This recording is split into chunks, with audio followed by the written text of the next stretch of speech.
പണ്ട് അഗസ്ത്യ മുനി അഗസ്ത്യമലയിലേക്ക് പോകും വഴി കാളിപ്പാറയിൽ വെച്ച് തപസ് ചെയ്യുകയും അവിടെ ദേവീ ചൈതന്യം കണ്ടതായും അങ്ങനെ അവിടെ ദേവിയെ കുടിയിരുത്തി എന്ന് വിശ്വസിക്കുന്ന ഒരു ക്ഷേത്രത്തിലേക്കാണ് ഇന്ന് നമ്മൾ പോകുന്നത്. സമുദ്രനിരപ്പിൽ നിന്നും ഏകദേശം 3000 അടി ഉയരത്തിലാണ് കാളിപ്പാറ ലോകാംബിക ക്ഷേത്രം സ്ഥിതി ചെയ്യുന്നത്.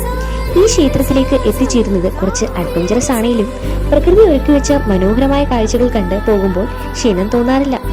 വെഹിക്കിൾ താഴെ പാർക്ക് ചെയ്ത് ഞങ്ങൾ യാത്ര തുടർന്നു. കുറച്ചു മുകളിലേക്കായി നേർ ഡാം കാണാൻ സാധിക്കുന്ന ഒരു പോയിന്റിലെത്തുന്നു. അവിടെ കുറച്ച് റെസ്റ്റ് എടുത്തിട്ട് ചെരുപ്പുകൾ മാറ്റി വേണം വീണ്ടും മുകളിലേക്ക് കയറാൻ. ക്ഷേത്രത്തിലേക്ക് കയറാനായി സ്റ്റെപ്സും പാറയിൽ നിർമ്മിച്ചിട്ടുണ്ട്.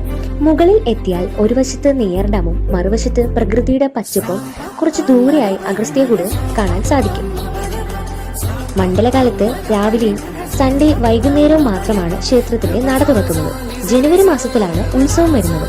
ക്ഷേത്രക്കുളത്തിന് സമീപത്താണ് ആദ്യകാലങ്ങളിൽ പ്രതിഷ്ഠ ഉണ്ടായിരുന്നത്. ഇടിമിന്നൽ കാരണം ക്ഷേത്രം നശിക്കുകയും 2015 ഇതിനെ റീബിൽഡ് ചെയ്യുകയും ചെയ്തു. ഇപ്പോഴത്തെ കാലാവസ്ഥയിൽ ഈവനിങ് പോകുന്നതായിരിക്കും കുറച്ച് ബെറ്റർ. ഒരു സൺസെറ്റ് ഒക്കെ കണ്ട് ടൈം സ്പെൻഡ് ചെയ്യാൻ പറ്റിയ നല്ലൊരു സ്പോട്ടാണ് കാളിപ്പാറ. Okay, by.